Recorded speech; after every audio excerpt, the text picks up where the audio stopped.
Good morning mga ka-foodie! For today's video ay magluluto tayo ng special pata team.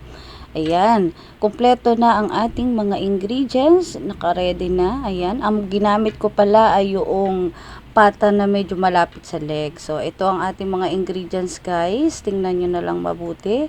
Ayan. At ang una nating gagawin ay mag-sisir muna tayo ng ating pork pata hanggang maging golden brown. Ayan, dahan-dahan na nating isalang isa-isa sa ating kawali. Ayan, ito na. At pagkatapos yan, iset aside muna natin yan. Sa parehong kawali, igisa lang ang ating bawang at sibuyas hanggang maging golden brown din at maging mabango na. Ayan, ilagay na natin ang star anise at ang paminta. At pwede na rin nating ilagay ang ating pata ng baboy. Ayan.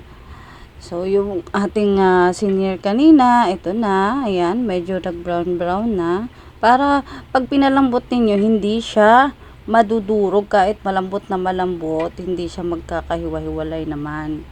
So, ito na. Ilalagay na natin ang Sprite. Ayan.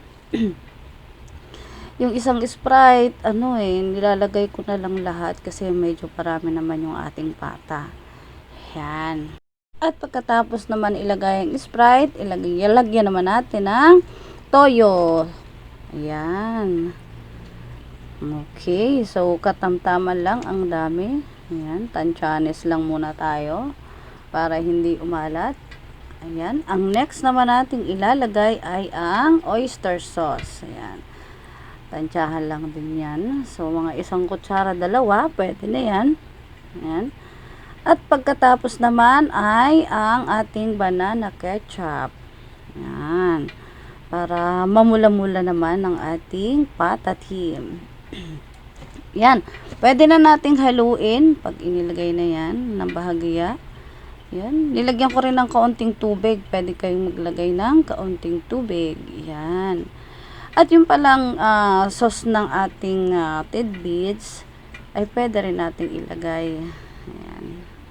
So, hindi lang yon, pwede na nating lagyan siya ng pineapple juice. Yun, baka naman, pineapple juice. Ayan, ibuhos na natin lahat yan para siguradong lalambot talaga siya at malinamnam ang lasa. Lasang manamis-namis. Yan, haluin ang bahagya. At pagkatapos naman nito ay pwede na nating takpan at palambutin ng at least mga 30 to 45 minutes yan. Malambot na yan. At ito na, kapag kumukulo na guys, ayan, mukhang malambot na ito. Oh. Ang sarap na. Huy! Malapit ng maluto, pwede na nating ilagay ang ating tidbits. Yun, ibuhos na natin lahat.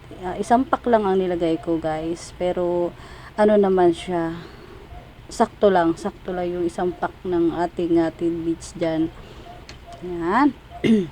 malapit ng maluto. Uy, ang bango. Pagkasarap naman. Ayan. Simple lang at pagkatapos sa iluto na, pag malambot na, pwede mo nang ilagay ang iyong dahon ng bok choy. Optional naman yan. Pwede maglagay ng ganyan, pwedeng hindi. Kung kayo mahilig sa gulay, ayan, damihan nyo ng bok choy. Ay, napakasarap. Ayan, maya-maya lamang ito ng ating final na luto. Uy, ang bango. Amoy patatim.